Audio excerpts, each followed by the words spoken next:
Archimède, c'est en même temps un bureau d'études de la construction de l'État.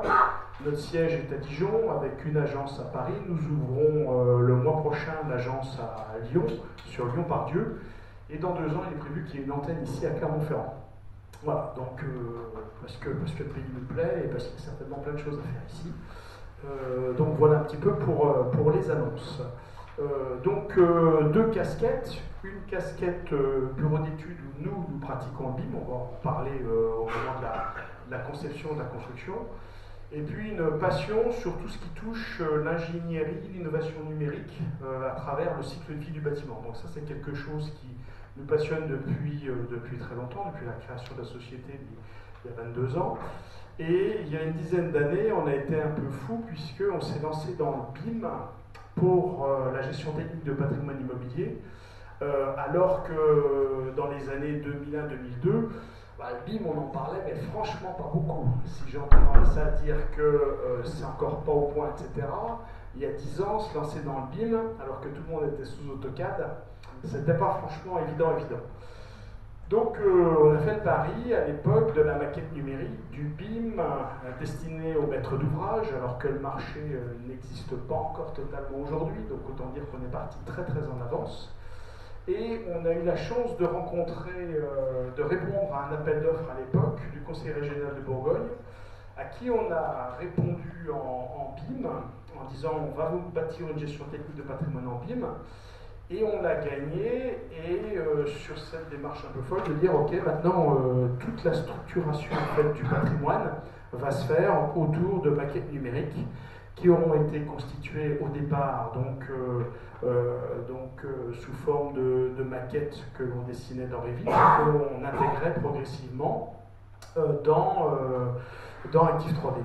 Voilà, donc aujourd'hui, Active 3D, ça a été une start-up en 2003. Aujourd'hui, c'est une société qui est mature, qui a quitté le giron Archimède, qui est totalement autonome aujourd'hui, qui gère à peu près 70 millions de mètres carrés en gestion de patrimoine, qui gère des grosses collectivités. Donc on a parlé du Conseil régional de Bourgogne et on y reviendra dessus, parce que comme il a l'antériorité, il gère 2 millions de mètres carrés en maquette numérique, et que maintenant il intègre des maquettes numériques suite à des travaux avec les modifications des objets, etc. On peut voir effectivement l'intérêt de la pérennité du modèle. Et puis derrière, d'autres collectivités comme la ville de Paris, 9 millions de mètres carrés en BIM, comme les laboratoires du CNRS, et puis surtout l'ensemble des armées françaises, puisque les 3 armées françaises fonctionnent avec Active 3D, 4000 utilisateurs, 55 millions de mètres carrés. Eux, ils ne sont pas encore en maquette numérique. Ils vont bientôt y passer, mais ça demande effectivement un investissement particulièrement considérable pour faire passer effectivement tout le patrimoine en maquette numérique, mais enfin en tout cas ils y parlent sérieusement. Le BIM sur Active 3D, là comme c'est sur fond foncé, je vais vite le détailler. Donc en fait, autour du BIM, puisqu'en fait l'idée c'est qu'on intègre les éléments existants en BIM.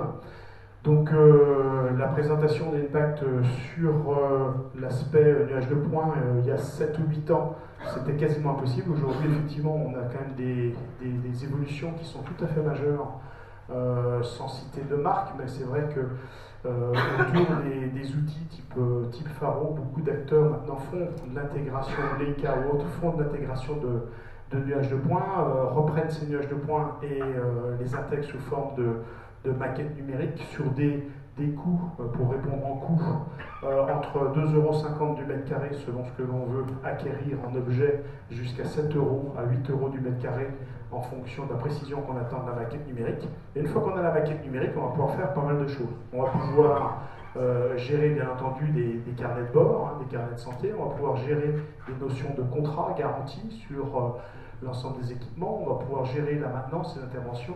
On va pouvoir gérer tous les aspects de réglementaire, on va pouvoir gérer les aspects de stock, mais surtout les aspects d'audit diagnostic.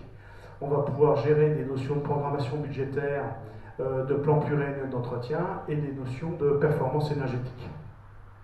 Alors, l'idée en fait est la suivante, on acquiert bien entendu le modèle, et ensuite le modèle est accessible aujourd'hui dans une version full web, c'est-à-dire qu'en plus vous pouvez embarquer les éléments de la maquette numérique avec votre mobile, avec votre portable, et pouvoir avoir accès à toutes les informations sur chacun des objets. L'idée ici, c'est que non seulement on a une représentation bien entendu graphique, mais que chaque objet identifié eh bien, est identifié avec ses règles et ses règles d'appartenance. C'est-à-dire quand on voit une arborescence comme ça, c'est pas simplement une arborescence de fichiers, c'est le fait de dire que dans la maquette numérique, la fenêtre comprend qu'elle appartient à une ouverture, que l'ouverture appartient à un mur, que le mur il appartient au bâtiment, etc., etc. Et si on donne des propriétés à l'ensemble de ces objets, eh bien les objets vont pouvoir acquérir des comportements. Ces comportements sont très importants puisqu'en fait, au quotidien, je reviendrai là-dessus un petit peu après, mais au quotidien, ça veut dire que un objet de type extincteur qui va se trouver par exemple dans un bâtiment qui a une qualification de type ERP, va prendre un comportement particulier au niveau réglementaire et de lui-même, il va déclencher des demandes d'intervention au titre de la maintenance ou du suivi réglementaire. C'est comme ça que tous les matins, dans l'ensemble du patrimoine de la Défense, il y a à peu près 20 millions d'objets qui déclarent tous les matins le fait qu'ils ont besoin d'une intervention tel ou tel endroit, parce qu'il y a justement ce comportement, cette unicité de chacun des objets qui acquiert un comportement, et ce comportement est déclenché directement dans le logiciel à travers la connaissance de cet objet au sein du BIM et au sein du patrimoine. Alors, tout ça, bien entendu, on en a parlé, ça fonctionne parce que Active 3D va recevoir des maquettes qui viennent de logiciels qui transmettent des informations au format IFC. Donc il y a deux, je dirais, créneaux sur lesquels ça fait partie de mon combat au quotidien, bien entendu, quand on voit l'importance de tout ceci. C'est le premier créneau, unicité de la donnée, c'est-à-dire que définir des chartes d'intégration dans une gestion de patrimoine, donc des chartes BIM pour la maintenance et l'exploitation, en vue d'acquérir des DOE numérisés qui garantissent l'unicité de la donnée, en particulier l'unicité de chaque objet. Quand je dis l'unicité de chaque objet, ça veut dire que ici, ce lampadaire-là, eh bien, il est différent de celui-là, il a un identifiant unique, il est repéré dans la maquette et je sais l'identifier de façon unique, et ce, tout au long de son cycle de vie. C'est très important, c'est, je dirais, la règle de base des échanges au format IFC, c'est même la règle de base de tous les échanges. Si on veut travailler sur un modèle, forcément, il faut que nos objets soient correctement différenciés. Donc la norme IFC nous permet de recevoir des fichiers d'origine différente qui sont structurés, que l'on peut nous intégrer directement dans Active 3D.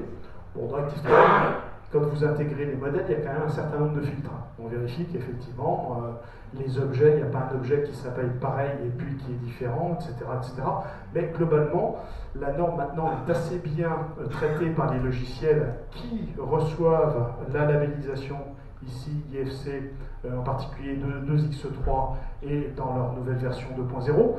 Donc j'engage effectivement l'utilisation des outils qui sont conformes à la norme de façon à ce qu'on ne mélange pas les modèles. Ça nous est arrivé par le passé, quand on se retrouve du jour au lendemain avec des restaurants scolaires dans des lycées qui ne comportent pas, c'est qu'effectivement il y a eu une intégration avec un modèle IFC qui n'était pas conforme. Voilà. Donc ça fait quand même drôle, parce qu'après pour rectifier la base de données, c'est quand même juste un petit peu compliqué. En matière de construction, au niveau du bureau d'études, on travaille aussi donc bien entendu en BIM, avec toutes les caractéristiques nécessaires aujourd'hui du BIM management.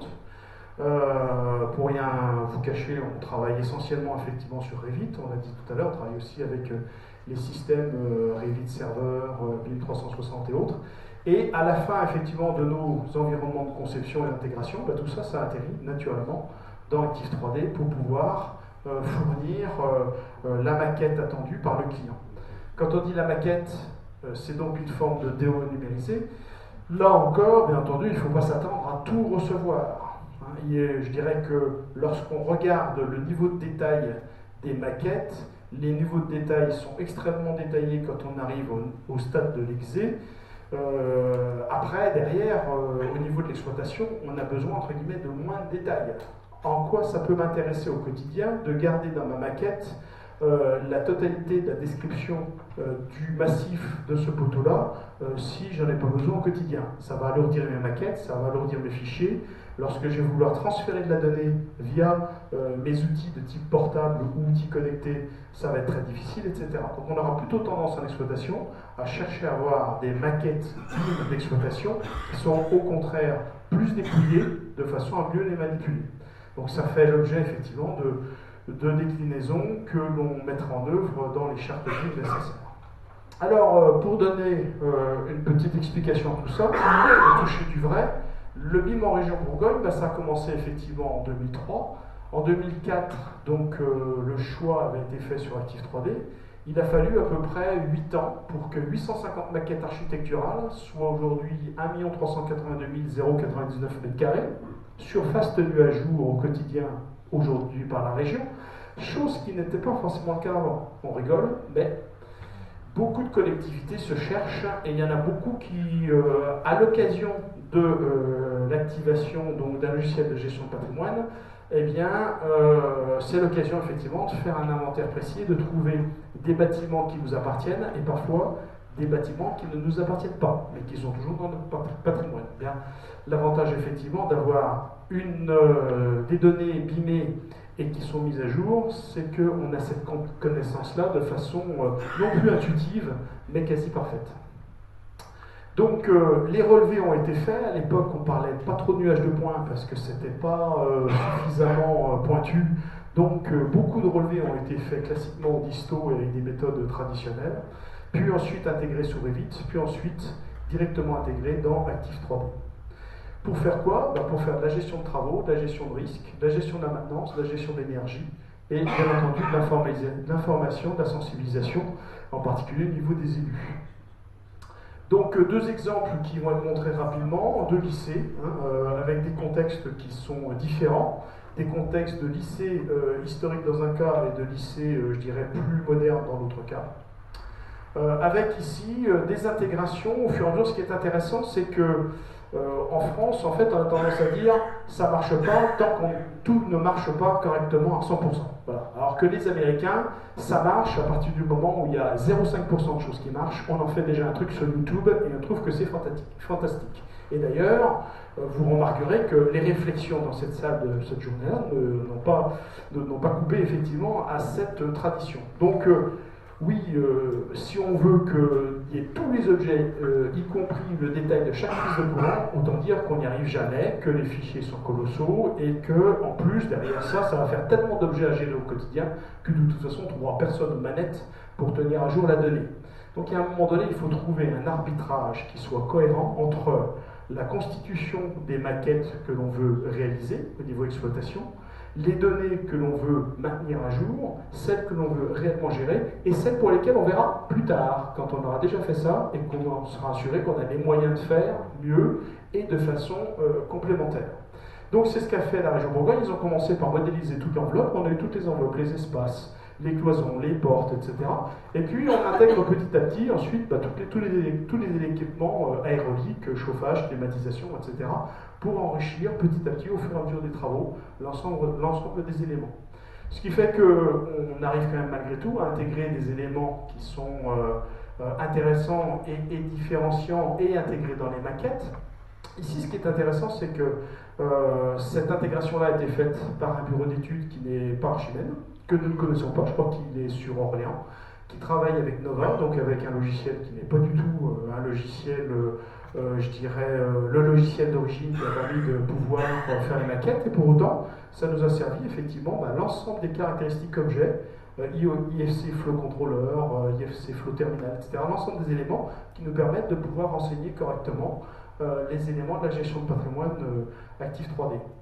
Avec des représentations et des tableaux qui nous permettent d'avoir des renseignements qui renseignent la maintenance, qui permettent d'avoir des fiches de maintenance, des fiches d'intervention, autant d'éléments qui vont pouvoir permettre de pouvoir intervenir sur l'ensemble des équipements. Encore une fois, sur ces réseaux-là, on n'a pas tout pris. On a pris les équipements principaux, les équipements en général terminaux et de production des réseaux, et puis on a fait l'impasse sur un certain nombre d'équipements, en particulier linéaires de gain ou autres, qui ne sont pas forcément les plus intéressants et sur lesquels on n'a pas décidé d'intervenir au quotidien dessus.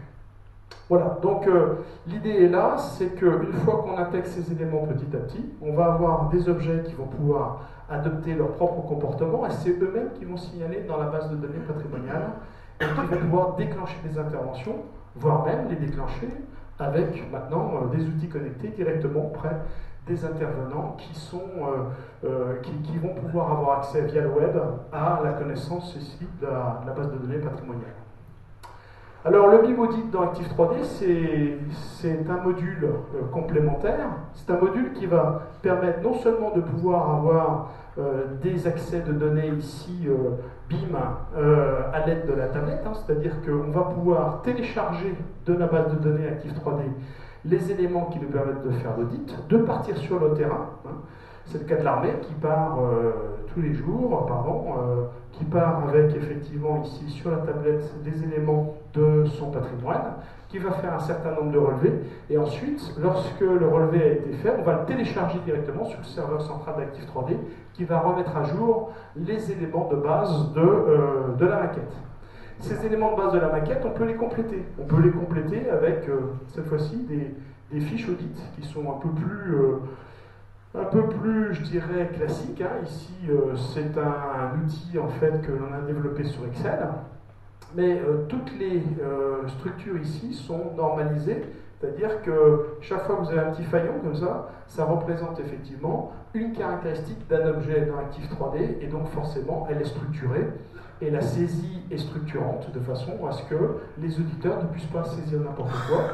Et l'ensemble de ces données qui sont données ici graphiques et données qualitatives, ici saisies par l'auditeur, vont renseigner directement à la base de données Active 3D pour sortir ensuite en automatique les plans pluriannuels ici que l'on va pouvoir servir d'une part sur le bâtiment à la fin de l'audit et qui vont être repris sur l'ensemble du patrimoine sur le serveur Active 3D.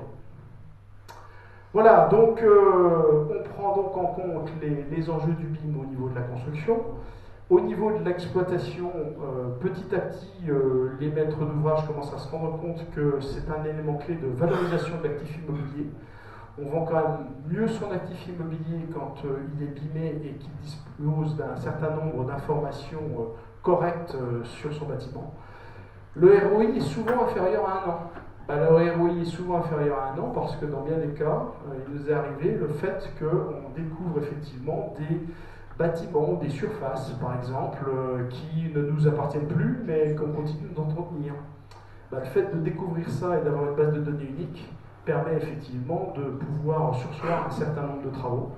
Ça permet aussi d'éviter de tondre les parkings, hein, c'est-à-dire qu'à partir du moment où on a une meilleure connaissance de chacun des surfaces, de chacun des éléments, des équipements, ça permet de mieux renégocier ses contrats de maintenance. Donc globalement, effectivement, les pratiquants qui mettent en route cette démarche BIM structurée s'y retrouvent largement ensuite au niveau de la valeur ajoutée qu'ils peuvent y retrouver. C'est parfois long à mettre en route, mais derrière, effectivement, il y a un retour d'investissement que l'on peut mesurer. Et puis, ce que l'on n'a pas dit aujourd'hui, mais sur lequel j'insiste, c'est que le BIM, c'est pas simplement, ça ne s'arrête pas au bâtiment. Demain, je vais rentrer dans un centre commercial. Ce centre commercial va me reconnaître si je lui en ai donné les droits. Ce centre commercial va pouvoir me dire écoute, Benoît Verlandier, tu es dans l'entrée. Si tu veux bien croiser ton carnet d'adresse, je peux te dire que par exemple, Jessica est chez Sephora. Veux-tu rencontrer Jessica? Et avec des fonctionnalités de guidage indoor, telles qu'on les a présentées sur Active 3D sur BIMworld, vous allez être guidé directement chez Jessica. Je vais pouvoir retrouver effectivement rapidement ma voiture sur le parking. Je vais pouvoir rapidement trouver effectivement une table à langer ou les toilettes. Je vais pouvoir lancer une commande pour descendre effectivement tel rideau métallique ou lancer le chauffage. Chaque fois que j'imagine un scénario comme ça, eh bien j'ai deux façons de le réaliser aujourd'hui. Soit je le réalise avec une apps, et donc sur mon téléphone ou sur ma tablette, et donc une application dédiée qui va dialoguer directement avec un objet connecté à distance. Et là, du coup, on aura chacun 200 à 500 apps sur notre téléphone portable et c'est pas possible à gérer. Soit sinon, je me dis, si chacun des objets est structuré en BIM et que ce BIM il est complètement ouvert ensuite aux objets connectés, eh bien là, on peut très bien imaginer un dialogue entre le BIM, les usagers, le bâtiment. Pour pouvoir imaginer ça, eh bien, je vais simplement en fait lancer un projet. On a lancé un projet sur le plan Innovation 2030, donc c'est un projet qui avait été lancé par le gouvernement qu'on a gagné. Et l'idée c'était de pouvoir justement imaginer un certain nombre de scénarios basés sur le BIM, basés sur les objets connectés, où des pompiers directement en intervention peuvent fermer la vanne gaz directement à partir d'une tablette et des éléments BIM dont ils disposent, etc., etc. Donc ces scénarios sont des scénarios qui font plus simplement de la prospective, mais qui sont des scénarios qui commencent à rentrer dans la réalité, qui sont extrêmement intéressants. Et surtout, ce qui est intéressant, c'est que tout ne peut reposer que sur le BIM, puisque c'est effectivement la seule, je dirais, variable intemporelle et structurée, normalisée de base, qui peut permettre effectivement ce dialogue entre usagers, bâtiments et environnement connecté. Voilà, pour en avoir une idée plus précise, un petit peu de pub. Merci à Bruno de m'avoir accueilli. Je signale simplement que le 26 mai 2016 sur Dijon, il va y avoir un forum national BIM Objet Connecté qui va justement montrer des éléments assez intéressants qui formeront demain le bâtiment intelligent avec des expériences intéressantes. Par exemple, marier une caméra intelligente avec le BIM. Comme ça, on peut détecter si telle personne, dans des bâtiments sensibles en particulier, est-ce que telle personne qui a été identifiée, elle a des raisons d'être dans telle ou telle zone. Bon, ça c'est le croisement entre le BIM, la connaissance de l'espace, le fichier des usagers qui sont associés à chacun des espaces, la connaissance de cette personne qui va permettre de pouvoir éveiller un signal et l'envoyer directement, par exemple, à une personne chargée de la sûreté du bâtiment, etc., etc. Voilà. Moi j'ai deux questions. La première n'est pas très importante, c'est qui est Jessica. La seconde, c'est au niveau d'Active 3D.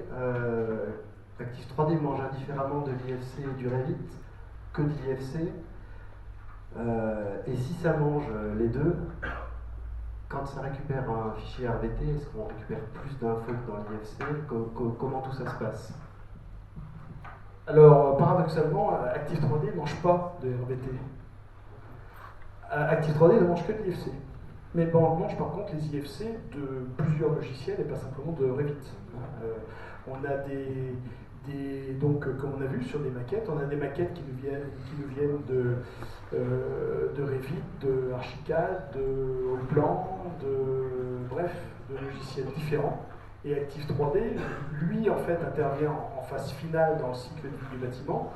Et lui ne mange que de l'IFC. Il ne mange pas de Revit, en clair. Donc c'est un logiciel qui n'est pas du tout orienté logiciel propriétaire, mais qui est orienté uniquement logiciel ouvert IFC. Ce qui veut dire que les éléments complémentaires qu'il nous faut, il va falloir les compléter. C'est-à-dire qu'aujourd'hui, on travaille sur l'exploitation et sur l'exploitation de composants et d'objets qui sont normés IFC et qu'il va falloir compléter avec un certain nombre de données. C'est pour ça que j'encourage de mon côté fortement aussi, bien entendu, tout ce qui est évolution vers les normes PPBIM, vers la complémentaire, le fait de compléter la norme avec des éléments qui soient structurants sur la définition de chacun des objets, pour que tout ceci puisse alimenter la base de données donc, du patrimoine et qu'on puisse ouvrir cette base de données-là ensuite à tous les acteurs.